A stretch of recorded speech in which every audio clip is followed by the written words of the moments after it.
Hi, this video will provide an example of how a monopolist chooses their profit maximizing output using algebra to determine the profit maximizing output. So here's an example.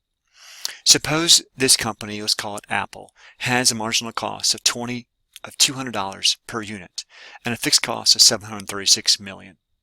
It faces an inverse demand function of price equal to 600 minus 25Q, where Q represents the millions of units produced per year of iPods.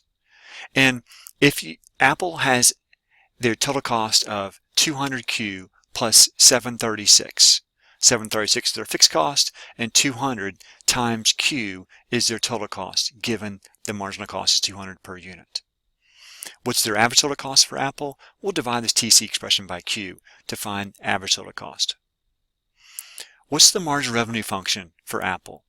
Well, marginal revenue, again, is going to have the same intercept. So MR is going to have the same intercept as 600, but the slope is going to be twice as steep. So this slope is 25, so that means the MR is going to be 50. So there's our MR expression. And where does the profit maximizing output need to be for this monopolist?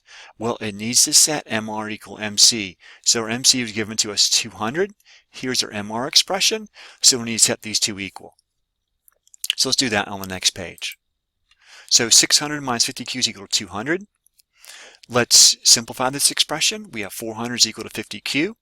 Let's divide both sides by 50, and we get our profit maximizing output is going to be 8. So that's how much we want to produce. And now, what is our price going to be?